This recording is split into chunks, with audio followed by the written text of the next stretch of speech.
That's right, you are now listening to Tommy Tom's One Mic. Warning, this podcast contains explicit language, triggering or sensitive topics, and controversial discussions. Thank you so much for tuning in to Tommy Tom's One Mic. I'm Dr. Jekyll and Mr. Hyde, flip personality, you know it's I. You never seen my kind, never seen a sliver or a slice. I'm the butcher, choice cuts, know I'm nice. You got beef? I got waggle with a knife. Now I'm gonna be wrapping up bodies up at night. Like Ray Charles, y'all know I'm out of sight. Now I'm gonna be slaying niggas, cause you know I love the life.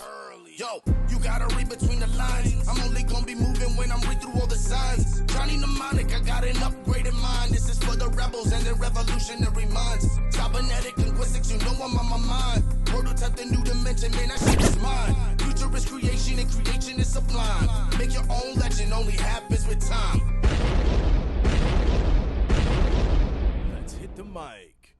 Hey guys, welcome back to Tommy Tom and One Mic. And today I bring to you another fantasy guru, the man who created and has been, I guess you could say, the big commish of the greatest fantasy football league ever known, the O'Connor Cup Classic. We will get into a little of the history of that as we go into this episode. But I'm excited to reconnect with this guy. This is one of my first college roommates, I guess you could say housemates, along with my good buddy Dave. But I'm glad to reconnect, and I bring to you guys Mr. Erik Svensson. Did I say that right? Did I fuck that up? Yeah. I did. You got it. Yes, that's 1 point. 1 point for me. All right. Mr. Erik Svensson, a.k.a. Mr. Hot, a.k.a. Mr. Hotsauce, a.k.a. the man, the myth, the legend. How you doing, Erik? I'm well. How are you? I'm good, brother. You know, as I stated, this is one of my first housemates. You know, usually in college, you got to be on campus for like 2 years. And then, you know, after those 2 years, you have the option to move out. And Erik was good friends with Dave, another guy named James, who we all were kind of buddy during college. So decided, yeah, let's get a place together. And Erik, Dave, and me, we I guess now I call it the legendary house of 73 Groton. Yeah. Or as I call it, the fun house, as I believe I talked in Hudson's episode. There was the floors were never even in any part of that house, I don't think. Yeah, that place was crazy. But I loved it. It was just like a fun house. You walked up the back staircase into kind of like a mud room. There was also like a step down from the rest of the house. And then everything was like a step. Yeah, there was always a step. And sometimes there's a step like in the middle of the floor. It was but it was a good time and all that. Then we went to 15 Tompkins, of course. Right below. The Alamo. Yep. Love that house. I of course will bring up Erik's Green Man experience later on in the episode. Oh my God. If you guys are fans of Always Sunny in Philadelphia, it's exactly as it seems. But now, Erik, you know, like I said, it's been a while.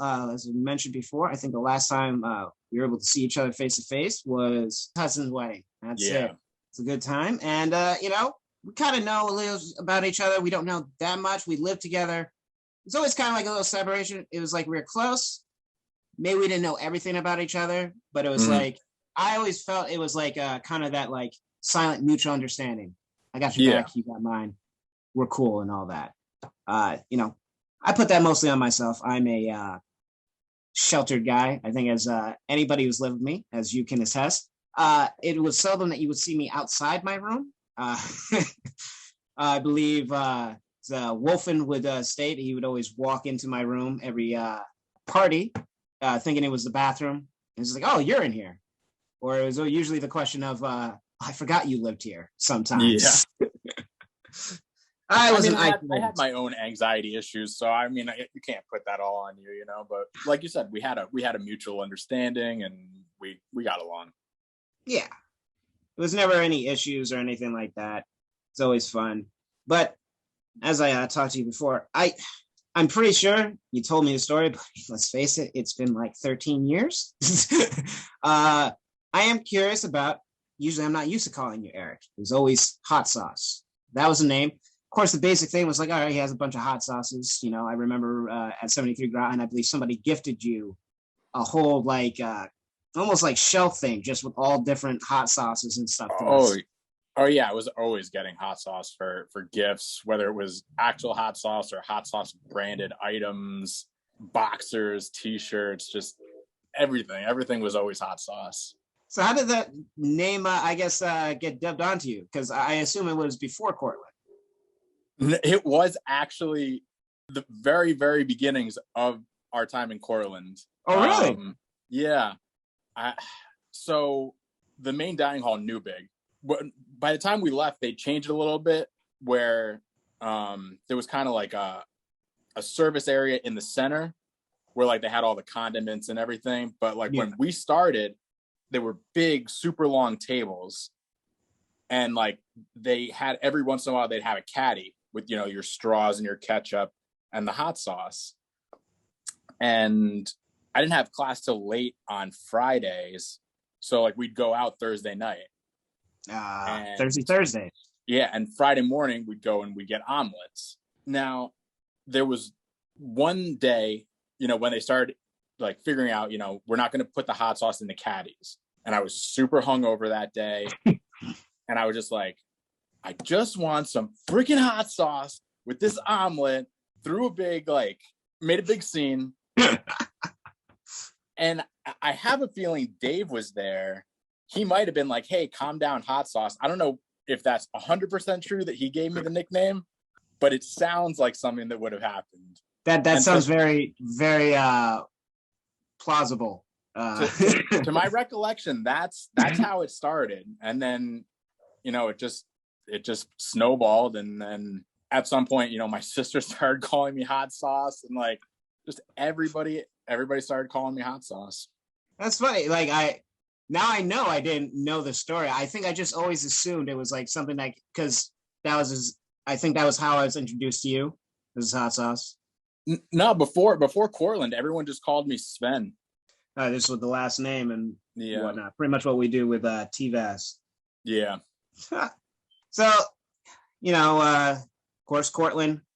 I call them probably some of my favorite years. Debaucherous, of course. I joke on stage sometimes.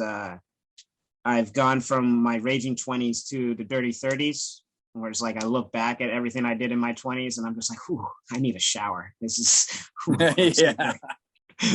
So wild and whatnot. But I'm on record as saying those were probably some of my favorite years. And of course, you were a part of those. Like I said, we were housemates and whatnot. You were there for the creation of one of my favorite things from college, I guess, is the drink of the week. Drink of the week. Yeah. The classic. I believe you and Dave were about to go out. What was it? I forget what the supermarket store they're like. Tops was right around the corner. Yeah, it was Tops. You guys were going to Tops. I don't know what it was, because Dave and me would occasionally just yell at each other for random shit or whatever. And so Dave said, Tom, I don't know what's going to happen, but when I get back, you better figure out what we're drinking or something. Yeah. And I'm a pit bull that when I'm challenged, I, of course, take it to the next level. And I think by the time you guys came back, that's when I still had like a printer in my room or something. I had printed out a list of drink of the week for the entire month. I was like, all right, I got this month or this week or something. And we started in that.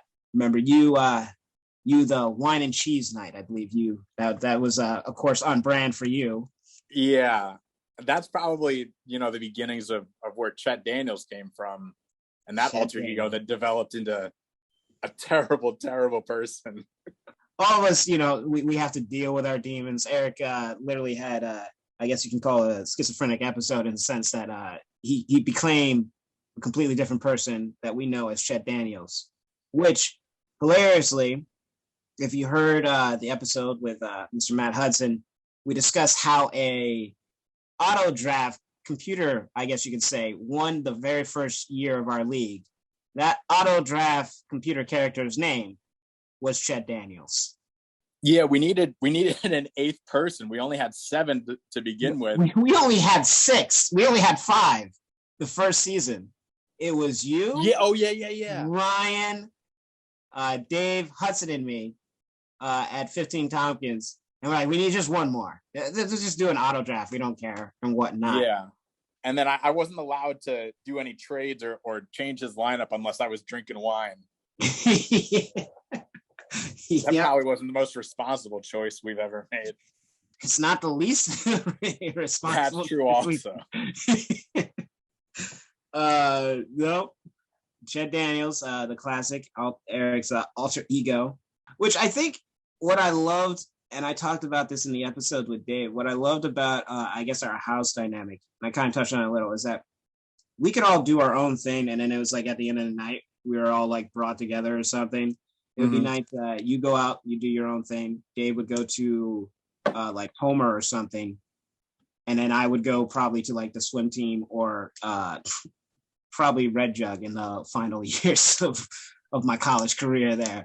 Yeah. But it was always like that reconnect at the end. It's like, all right, we went out. So what'd you do? What'd you do? Buffy, of course, being a classic one. Oh my God. I don't know if I ever learned that girl's name. Yeah, we were pre-gaming at the house, and I don't even remember where she came from. She was a friend of a friend, right? Here's the thing, okay? That night, we were all incredibly fucked up. I won't speak for you guys. I know for myself, I had taken some LSD, went out to my boy Lee's house. Dave, I think, went to Homer. You were passed out when we left. And I don't think, do you remember those like stress ball tits that I had or something? Yeah. I remember before we left, I was like, I'm going to just put one in his hand so that when he wakes up, he knows he's not alone or something. Yeah, I remember that. Do this. And all I know is when I came back, you and Dave were there, and then there's these girls there. I think they came probably from the neighbor's house because they would have little get-togethers or something with Stefan and Matt. Oh, right. Okay, yeah. They might have just come over from there. Like, you were knocked out when we left. When we came back, you were up. Or should I say Chet was up. And I forget, I think you asked for the girl's name, and she gave it, and you're just like, nah, it's Buffy. And then it just proceeded to be... Yeah, somehow I found out she was from Buffalo. Oh, that's... Yeah.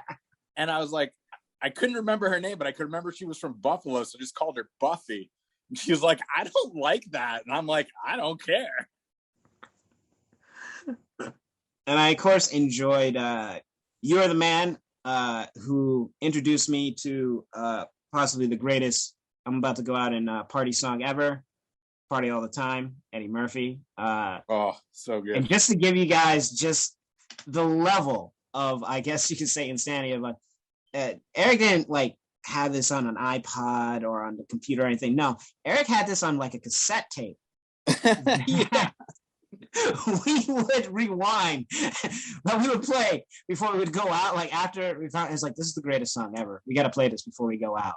I had a bunch of weird cassettes like that. I had that one. I had the soundtrack to Forrest Gump. I had some other weird ones that I'd find them at the thrift stores, and I'd just be like, that sounds great. Let's get this. Like, I'm collecting all these cassette tapes for no reason. It's dead technology. No, but it was great. Like, one of my favorite memories with you, and because it's multiple times it happened, we'd be driving around Cortland with the windows down, and we would be blasting the Ghostbusters theme. Sometimes. Yeah, Ray Parker Jr. Or just whatever random song that was like a old classic or something. We just, oh yeah, let's just do this. And that probably started. That was probably the start of my bar karaoke machine thing of always starting with like Earth, Wind, and Fire, September or something. Yeah, probably the song I'm most known for from most people. Yeah, we had a lot of interesting like songs that pumped us up or started out our nights. Like when everyone else was listening to like Kanye or DJ Khaled. You know, we were listening to Ray Parker Jr. or Rick Astley or... Can't forget, oh, shit. Sweet Caroline, baby. That was another big one that would... I think that was the closing night when we were all just like hammered. I mean, that riled me up for multiple reasons. I mean, that was during the stint of when the Red Sox were crazy good. They'd won the World Series like the year before we moved into that house. Mm-hmm. When I was in the towers and you were in Alger, right halfway up the hill. Yep. And that's when I was roommates with Ryan. Those are good times, man. Yeah, man. I look back at those fondly. Like, there's things I look back, I'm like, oh, man, I wish maybe I hadn't done that, or I was a little smarter and all that. But at the same time, yeah, fuck it. It was good times. It was good times. Yeah. And I mean, you learn, you move on. You gotta live and learn. Yeah. No, but shoot. I was just thinking something. Freshman year, that's when we met. Sophomore year, that's when we like started hanging out a little more. And that's when we decided we were going to go in the house.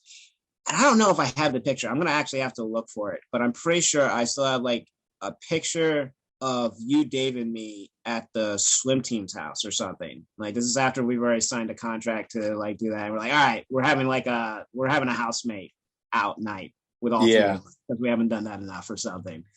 And I think it's just like all three of us sharing or something like that. So that was always like, I look back in those moments very fondly and being like, yeah, those are good times. I think I know the picture you're talking about, but yeah, I don't know where that is. It's somewhere buried in Facebook. I'd have to like go into a deep dive and stuff like that to actually find it. But, you did mention, Boston man. You are the Boston man from school and all that. And like I've talked about sports on here, I have love for sports. I don't think I have like many affiliations, I guess, with sports teams. Mm-hmm. So it was always entertaining for me, the New York fans and then my Boston fan, Mr. Bob. You actually made me like a fan of, I guess, Boston teams just for your pure love of it. I was like, I can't hate on this. I can't. And I always felt bad because that was like the Giants' 2 fucking Super Bowls. Oh, those and it were was rough. Like, I was never there, but I was like, he's sitting there with all these rabid New York fans that I know are loving every second of this and have to rub it in his face. And I never had a problem with the Giants, and they were such dicks. I mean, I don't hold it against them. Like, I get it.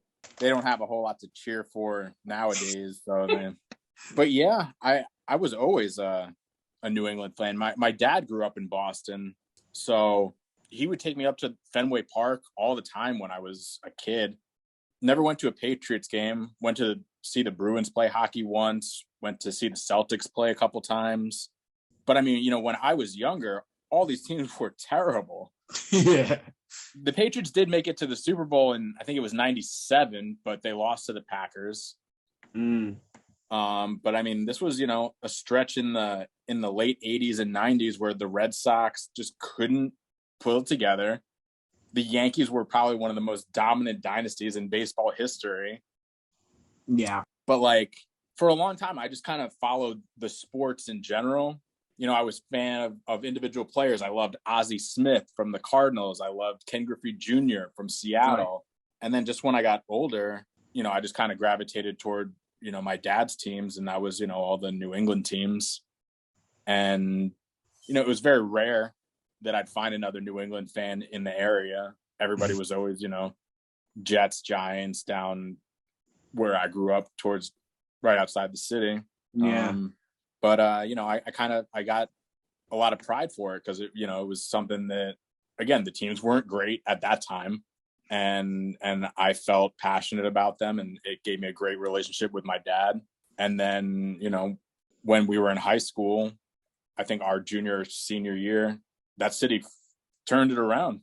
Yeah. Then they started winning championship after championship. They got the big 3 with the Celtics, Paul Pierce and Ray Allen and Kevin Garnett. And then the Red Sox won like 2 World Series, and the Patriots got good. Tom Brady, started his career there and just became this huge star almost overnight after after Drew Bledsoe got hurt. Mm-hmm. And then the Bruins followed along not long after that. So, it was a good time to be a fan, to see like all those championships and a lot of that. Yeah, man, you went through I think that's the true definition. If you go through the bad times and then you're there for the good times. You're not. It can never be said that it's like, what is it, like bandwagon fan? Jumping on when things are good and kind of hopping off when they're not. That's it. So I guess the big question is, Brady or Patriots? Oh man, that's. I like to joke around that I'm a Tampa Bay Patriots fan because him and Gronk went down there, and I know there was rumors that Edelman and Stephon Gilmore were going to go down there, but that's obviously not all working out. But I got love for the team, and I got a lot of respect for Tom Brady. I know a lot of people hate him, but I think it's just because, again, he's impossibly good at what he does, that he's stayed healthy and dominant. I guess I loved Peyton Manning's personality, but as a football player, I was like, fuck that guy, because he was so good. But like when he do those AT&T commercials, I'm like, God damn, I got to get that phone. That's it. No, man. The one thing I love is this Tom Brady Unleashed. I love this shit talking kind of like attitude that's now like creeping out of him. I'm like, oh my God, yes, we all knew this was in there, but now it's just like he really doesn't give a fuck. I'm sorry, one ring's already covered rings. I'm going for a second one. Yeah. When he was wasted and he threw the trophy from that boat, I was like, this is the guy. Yeah, I love it. I think I saw you mostly in a Bruin. I think your Bruins jersey. I think that was the one I saw you in most. Oh, I loved that thing. That was something that my dad had gotten when he was in high school. That was from the from the 60s, and it almost totally matched up with the jersey that Adam Sandler wore in Happy Gilmore, which was a movie that we watched hundreds of times. So like I loved that. I loved that jersey. I still have it. I wore it to John Glass's bachelor party when we went golfing. Yeah, I know. I've seen the golf pictures of your There are so many probably random people's Facebooks that I'm on because they were just taking pictures of me, because when I got there, all I had was the jersey, but I've got, this love and magnetism towards thrift stores. So I found one that was close by, and I bought a pair of blue pants and black shoes, and I bought the golf clubs because I didn't even really plan on golfing that weekend. I was just going to hang out. I bought those clubs. I brought a hockey stick. Yeah. And I still use those clubs today. I played golf with Hudson a couple of weeks ago with those same clubs and the golf stick. Or the hockey stick. The hockey stick. That's great. Yeah, I would see those pictures of you doing the Happy Gilmore poses, ready to put the ball in and shit like that. Yeah. The Boston fan thing, the fandom, that was always big in the house. I remember when there was a game, be guaranteed, you see Erik sitting there with his Bruins jersey on, computer ready, open, ready, as we all stared and watched our fantasy. Yeah. Which I will admit to you folks, I didn't plan this when I set up this interview, but Erik and me are facing each other this week. So if there's a random cheer or something in the middle of this, probably means one of us scored or something, because I guarantee we're both watching. Oh yeah, it's like I didn't think about it because after you had that podcast with Hudson and then you asked me to come on, I was like, yeah, for sure. This weekend doesn't work, but maybe next weekend, and we're working it out. And then I'm like, oh shit, we're playing each other. Like, that's so funny. What a crazy coincidence. It was. I think it only hit me like a couple of days ago. It's like, all right, I think after last week, because I play week to week on fantasy. I take it quite. I don't look ahead. I don't look ahead at the schedule. Yeah. You got to worry one game at a time. But then I saw it and I was like, oh shit, yeah, Erik and me are going to be playing each other, and I got an interview with him. That's going to be interesting. I enjoy it. This. I'm so grateful for the Fantasy Football League, and thus I'm so grateful for the TV show The League, which, no which no mystery, as I've stated in other podcasts, is the reason we started our league. Pretty much, we saw that we're like, this seems fun. We should do something like this. Yeah, it definitely sparked a lot of inspiration. We probably played, like I did, like random leagues or whatever and stuff, but it was never like have a group of people together to actually do it. And what it's just kind of grown and become, and I guess the legend of the O'Connor Cup. Yeah, the people we know, it's like, no, this is high class. This is serious. Like, yeah, same. Yeah, I'd been introduced to fantasy football a few years before we started our league, but like, you know, I never had any real, I don't know, no feelings towards it. Like I'd miss a weekend, like, oh, I don't care. Mm-hmm. But then when we started, every week, and there's no money involved. There's nothing but shit talk and bragging rights, and it's probably one of the best things that I've done competitively in my life. I love it. I love this season so much. Yeah, like I have friends that'll be like, "What? You guys aren't like playing for money or anything like that?" It's like that's totally not the point of this whole league. It's not. It's just a group of friends getting together, and it's just the bragging rights of it all. Yeah. You know, and you know, thus us all like hating each other. Like we all hate Matt. We all hate him and his fucking unbelievable. I mean, you talked about it 2 weeks ago or whenever that podcast came out. You created a monster, man. I know. I was happy to just let him draft Randy Moss every year. Yeah. It's funny too. I have like a chat with him, T-Vaz, and Dave. And actually just today, there was like a thing, and I was like, yo, Cordell Patterson, greatest free agent pickup. And then I put in parentheses, I know you were looking at him, Matt. That's why I picked him up. And Matt's like, yeah, I was looking at him. I was also looking at, who was it? Sam Darnold, but you also picked him up. I was like, yeah, I figured it out. I have to do what I'm thinking before you do. That's how I have to play now. I have to just do that. 13. I love the brags. I don't know how did you probably saw the trophy before I did when Wolfen put on the plaque thing. I don't remember if I saw it. Oh yeah. I mean the first trophy were those shorts that we stole from Kristen that I think I still have somewhere. And then I'm not sure who has the brush. Dave or me has the brush. Yeah, from the other Kristen, the Grogan. No, we actually have. That was O'Connor's because Grogan let us all in, and I think it was you, Dave, and me, and we each just grabbed one because I think this is when we were still at Crime. Maybe it might. Yeah, we were at 73 because they were across the street. Yeah, so we each grabbed one. I forget what the other thing was.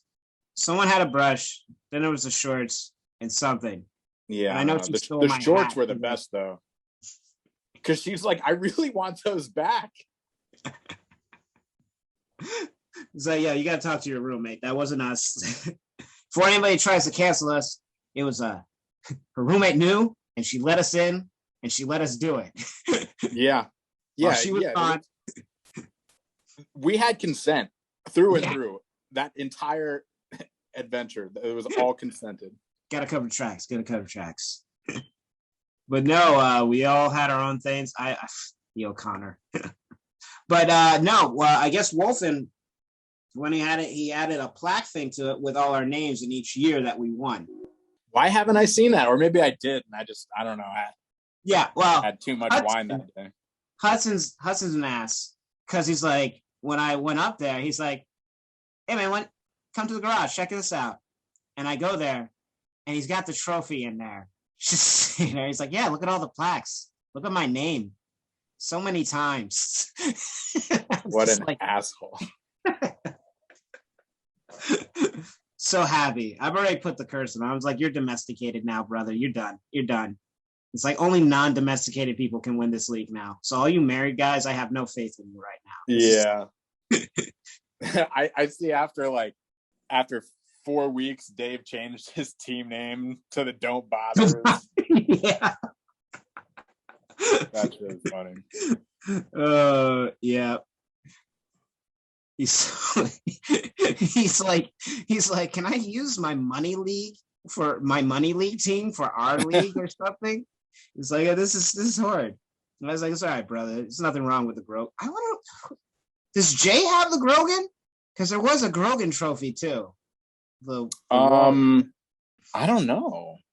Yeah, there was one, but I don't remember what it was. It kind of like it was a walrus. I remember because I got them both made, and I was like, we'll just do the Grogan. We'll just make it a walrus, whatever, and we'll just give that to the person.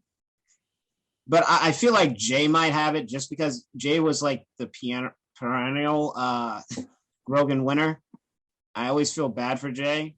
Actually, Hudson hasn't just messaged me before. He's like, did we jinx Jay in the episode when we were talking about him? Yeah, right, because then he lost. I was like, nah, bro, this is per course. This is per course for poor Jay. I always week 4 or 5, he starts to take a turn. Yeah. So like I said, there's only 2 guarantees in the league. We all want Jay to win, other than ourselves. We all kind of root for Jay. It's like you've been there for a while. Like Jay was, I think, the first add-on to our league. He was before T-Vaz. T-Vaz, yeah. And then Kevin. We added Jay and Big Kev, and then Big Kev got quickly replaced. That's when Wolfen came in. Yeah, and Woody. Yeah. No. But it's the 2 guarantees. We all want Jay to win, and we all don't want Woody to win. Yeah. I sometimes feel bad. It's like, I don't hate you, Woody. It's just I can't have you win. Just to it's bad enough that Hudson gets to talk shit. I can't have Woody talk shit to me. It's just something in me that's like, I can't allow this to happen. He wants it. He wants it so bad. And it's like, I think that's the other reason that it's like, I know you want this so bad, but it's just like that evil, I guess you could say, in me sometimes, where it's just like, I just want to watch you suffer sometimes. It's just like, oh, I know this hurts you. Yeah, that's the Joker inside us all, that we just want to see Woody burn. Just to see it all go down. Oh, man. I can't tell. I'm just like a participant. How is commissionership in like a fantasy league? How does? I don't know. I mean, I basically put it up to you guys. I propose, new rules and kind of adding things to see what you guys think. And if we get quorum, if the majority of guys want it, I'll change it. But for the most part, the app kind of makes things super easy. The first year there was a lot more interaction with making the draft order. But now with the way that technology has changed just so much in the past 12 or 13 years, everything just does itself on auto. Yeah. And again, because there's no money to keep track of, I'm really just kind of a face. I'm just somebody that you guys can ask questions to. But then again, I just go to Yahoo Answers. Yeah, I'll figure that out. I do like the feature that we have in the league where we can look back at all the old seasons. That's how I'm looking right now. I'm like, wow, back in 2009. That's the date for that this whole started, this fantasy football experiment. Eric, I think this is a good halfway point. When we get back, I'd like to get into, I guess, the after college. Everything that happened with you after college. Because I know you you ventured the culinary world. I know a lot of your social media is what I dub food porn. Thank you very much. Food porn, popular thing, especially amongst a group of our friends. If you ever saw our group chats, that is essentially what it is. It's food porn and there's randomness. So when we get back, we're going to get into a little of that. See where else we go to. Guys, we'll be right back after this. And we're back. Hope you guys have been enjoying this fantasy reunion with Mr. Hotsauce. I'm not gonna try and fuck up your last name again. I got it the first time. I'm like, you got it. Yeah. Now I'm nervous that I'm like, if I try it again, I might fuck this up. So I'm not. You could always just add a correct pronunciation in post. Svensson. Yeah. Then it's just gonna be like a cut. It's gonna be Sven. Son. Some shit. No, man, but I've been enjoying this. And like I said before we went to the break, you know, maybe we didn't talk all the time, but it's like, you know, thanks to the, I guess you can call it the gift or curse of social media, you know, you're able to like keep up a little on like what people are doing. And I did see you enter into the culinary world and all that, which, you know, I think back in Cortland, it was, of course, the infamous study hall where you were back there cooking, all that. And it's like, oh, that's the start. He's going to start doing it. And I think back to when we all lived together, you know, we had, well, you and me would cook. Ryan would do Ryan. His Spanish rice that was just ketchup and rice mixed together.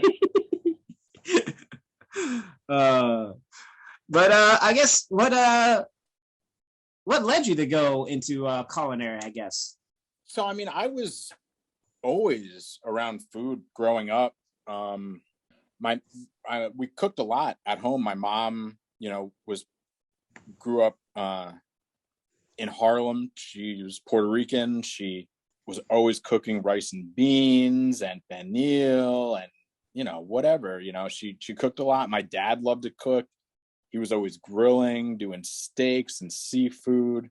And then when I graduated high school, I actually did apply to the Culinary Institute of America at Hyde Park, and I got in, but they were they kind of pushed me to go to Cortland because at that time, CIA didn't have a bachelor program. It was just an associate's degree in culinary. So I guess they kind of like, were like, you know, maybe it's not the best career option, you know, get a bachelor's degree. And then if you want to, you know, follow that course, you can do that later. Have something as a backup before you decide to jump fully into that. Yeah. So I started going to Cortland for phys ed, a lot like Hudson did. And then I switched into recreation management and outdoor education. And then as soon as I got that degree, I'm like, all right, so can I cook for real now? Yeah, the study hall was kind of a good place to get my foot in the door. I don't know. You could kind of consider me the Charlie Kelly of that place at first. You know, I was just doing cleanup, and then Jamie taught me how to bartend, and, you know, I took the minimal stuff I knew about cooking and kind of put it to use and did a lot of that short order stuff. And, and then, you know, then learning the business side of running that bar and restaurant, at least what I thought I had learned. Me and John, we ran that for close to 7 years. And then I realized, you know, if I really wanted to actually make a career out of this, why not go to school for it? So then I reapplied to CIA, and then I went to their campus at Hyde Park and, you know, learned all the traditional French cooking techniques and how to actually run a business, or at least run a restaurant. And that was great, you know, and that really, really helped me kind of come into my own as a chef and figure things out. And right now I'm managing a steakhouse, which is, you know, it's good. I enjoy it. I'd worked in barbecue. I worked for Dinosaur Barbecue for a couple of years after I got out of school, and that was a great experience. And, you know, I think a lot of people who end up following, you know, a career in culinary kind of hope to open their own restaurant or run their own catering business at some point. And I think I've got that on the back burner, for lack of a better pun. But, you know, right now I'm just kind of figuring things out in this post-pandemic and cooking and enjoying it. And yeah, on social media, I do a lot of my home cooking, and I post that as kind of, you know, food and an artistic expression, I guess. So no, you definitely fancy up that food a lot. Definitely see it. And of course, see our friends. I guess you could call it catcalling your food sometimes in the comments and whatnot. Yeah. But no, I don't know if I've said it to you, but I'm actually very proud of you in seeing you go along this route, because, you know, I think a lot of people, and maybe I'll just speak for myself, but I've noticed this in, I guess, just in my conversations on this podcast and off with people that I've either gone to college or have gone to college. It's like very few people actually do what they graduate with. I think we all go into college at first with like, we have this idea, almost like that, I guess you can say, American dream kind of setup. Like, I know for me, it was like, oh yeah, I love writing, professional writing program. That sounds fucking awesome. Yeah, that's exactly what I want to do. And then you get into it and you're like, this isn't what I want to do. This isn't what I want to do. This is completely I romanticized the whole idea of what this was going to be as to oppose the reality. So I do see a lot of people usually like after college or something, there's this like confusion. It's like, all right, I did what I'm supposed to do. Now what? Yeah. And it's like this lost period sometimes. I can, know that for myself. Took me, good 30 years before I could like get my shit together. So, I'm still working on it. But yeah, like I said, we would cook in the house and all that. So seeing you go into something I know you enjoy and all that, and I always preface this usually with like people when I talk about like careers and stuff like that. It's like, you shouldn't do what you love for money, but if you get money for it, that's great, and all that, because that's what kind of taints it a little, where you just stop kind of loving it and all that. And I think you have like the right idea, especially with the pandemic and all that. Like you said, a lot of people, they probably like, all right, went to culinary school, I'm going to open my own restaurant, and they get those 5 stars, I'm going to be great, do all this. It's like, take it step by step. Take it by step. Yeah. It's not like, I think everybody's in like a race to achieve that, like, I guess, the pinnacle of whatever they're looking at. Yeah. And I mean, the industry was decimated over the last year. Like, I mean, so many industries were really significantly hurt, and it's going to be a long time before, we see things kind of straighten out again. But I love what I do. And, sometime down the line, I'd like to, have my own, I don't know, restaurant. Just a place you can call your own. Just like, it doesn't have to be something big or something like that, probably. I had to say, you're looking for something homely. Almost, you can have your own, what was it? Frank and Mary's. Oh, yeah.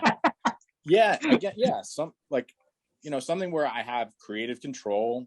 It doesn't have to be a super big menu, but, just something where I can kind of change things, seasonal food, change things up, have something creative. I'm not looking to be, a multi-million-dollar corporation, but, just doing what I love and being able to make a living. That's what I'm looking for, man. Yeah, man. I like it. Have you thought of a catering, I guess a catering service name yet? Is it going to be Hotsauce Express or something? Or no, I don't think I've really thought of a name. I definitely would like to get back into barbecue. That my years with Dino and certain classes at CIA taught you a lot about preserving food, smoking it, pickling it, and different cooking techniques. And barbecue was always something, cooking with smoke, cooking with a lot of vinegar and salt, and creating food like that was something that really, really interested me. And it's something that I'd really like to share. Would you say barbecue is like your favorite type of cooking, I guess? I guess that's how you would say? Yeah. Favorite brand, I guess you can go about? I mean, it's arguably the quintessential American cuisine, the way that, the Italians have all that history with pasta and tomato sauce, even though tomatoes aren't, originally from Europe, they adapted to getting tomatoes and it became so entrenched in their culture. You see that with, the American style barbecue. Smoking meat was something that, came about because putting smoke on food, putting salt on food was a way for us to preserve it and add all these incredible flavors to it. So you see it a lot, especially in, the Southern United States. It's in the Carolinas, smoking whole hogs, or in Texas, smoking brisket. It is incredibly deep entrenched in the culture. And I think it's, really, really amazing. Was there something that you cooked that you were like, I don't know, maybe super proud of, like that first time that you did it or something that you're like, maybe you were nervous going in and then after you're like, oh, I fucking killed it? I mean, definitely doing a brisket for the first time with an all wood pit. Oh, all wood? So yeah. Because I know, a lot of people nowadays have pellet smokers with internal thermometers and alarms and stuff like that, which is great. And, you get some good product out of that. But running a pit that's solely based on wood, filling that firebox every, 35, 40 minutes, making sure it's at the right temperature, and making sure you don't overcook that so it shreds. You get real nice slices. It's still moist and not dry. It's takes a lot of patience and a lot of practice. Yeah, I was my dad was the cook in the family, so and he wasn't like the basic, I guess the basic dad thought of cuisine is like, oh, dad's always going to be at the barbecue or something like that. My dad was never, he would during the summer and all that, but I guess his main thing was just in the kitchen. So it was always just like homemade meals and stuff and just create your own, I guess you can say. But it was like always interesting seeing people who like actually go down the culinary thing and seeing, I guess, a more, how do I say it? I guess a more not a home ec way of cooking or something. Right. They actually are looking for stuff. I mean, I know in our house, big thing usually on the TV was the Cooking Network. Yeah. That was I think that was probably the thing on the most. I know definitely at Tompkins. That was definitely the channel that was on the most.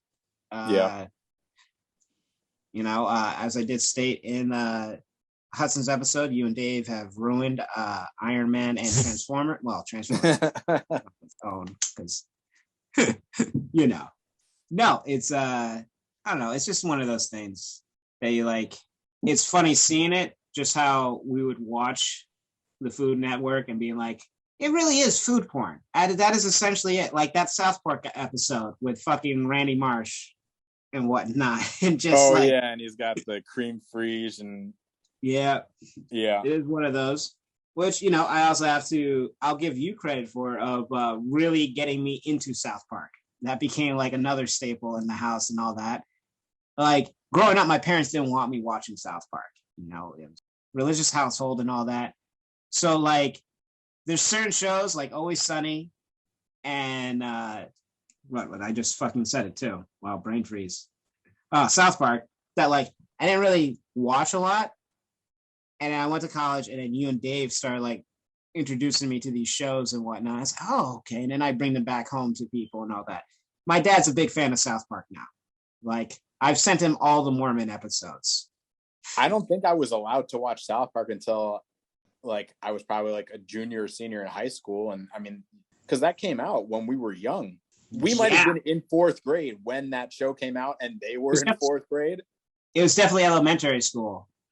You think about it, like, didn't they just do 25 or 20, 25 seasons? I think they're past. Something like that, man. That was like one of those old, that was like the first like cartoon. Like, it's like, it probably doesn't make sense to like kids now, but it's like my parents also had like an issue with The Simpsons at a time and stuff like that.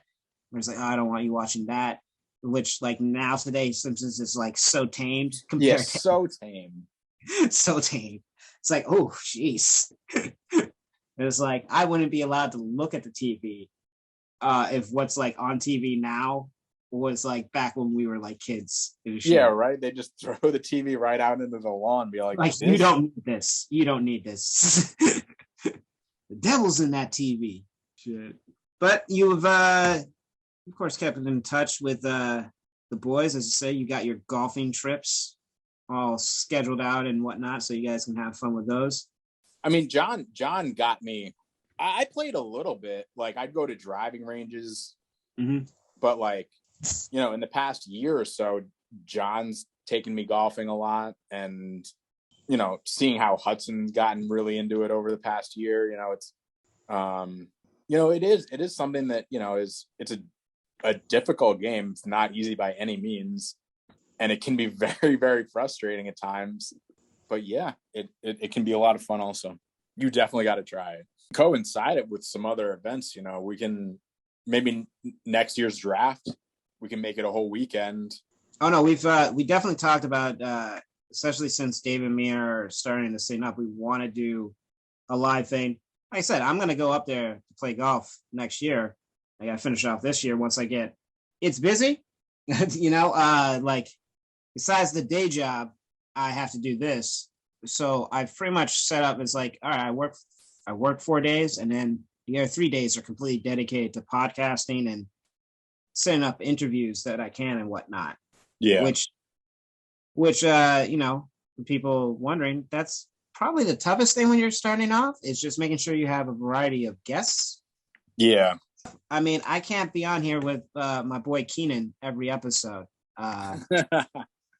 He may be the most popular episode that I've uploaded, but you can only milk that cow for so long, Yeah. And I like variety. And there's, as I said, this is like, I take this also as an opportunity to just reconnect and reunite with people that maybe I haven't seen or talked enough with, Right. And, it's a good excuse. There's always people you can talk to that you can find interesting things with. And there's just sometimes like maybe you don't think of somebody right away, but then it just like comes up. It's like, oh yeah, shit, I should talk to that person. All that. Yeah.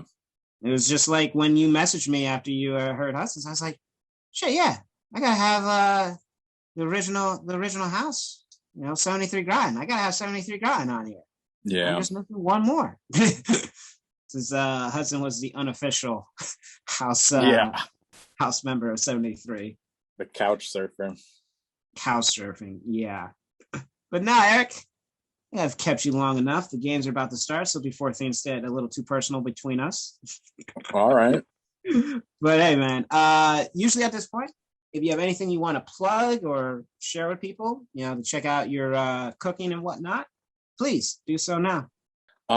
Yeah, I mean, if you want to take a look at some of the dishes that I make, I'm on Instagram at Sven Fuego.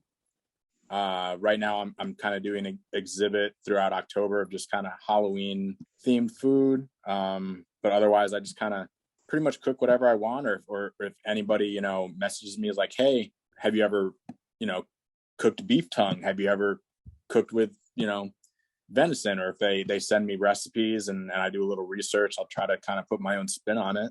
And, I always love, talking food with people. I think that's pretty much it. And all that. But guys, hey, if you're listening to this podcast, great, awesome. You found the podcast. Please hit that like, subscribe, or whatever is offered to you on whatever platform you're listening to this on. And of course, if you want to come at me, talk to me, whatever, you guys can do so at the TommyTom88 on Twitter and TommyTomP88 on Instagram. Eric, Mr. Hot, once again, it was a pleasure having you on. I'm going to quickly turn to focusing on this fantasy football game. So just looking at the players, well, it looks like we have to wait until Monday to find out if you win. But if I win before today, be sure to get a message from me. Oh, I will keep my eye on it. But thanks, man. I really appreciate it. I'd like to keep more in contact with you. I definitely will let you know when the plan next year is to go up to do this golf, so you guys can show me the ropes. Cool. Yeah, man. I'd love to have you up here. Yep. But we'll catch you all. I'm Dr. Jekyll and Mr. Hyde. Flip personality, it's I. You never see my kind, never seen a sliver or a slice. I'm the butcher, choice cuts, know I'm nice. You got beef? I got waggle with a knife. Now I'm gonna be wrapping up bodies up at night. Like Ray Charles, y'all know I'm out of sight. Now I'm gonna be slaying niggas, cause you know I love the life. Yo, you gotta read between the lines. I'm only gonna be moving when I'm read through all the signs. Johnny Mnemonic, I got an upgraded mind. This is for the rebels and their revolutionary minds. Cybernetic linguistics, you know I'm on my mind. Prototype the new dimension, man, that shit is mine. Futurist creation. Creation and creation is sublime. Make your own legend, only happens with time.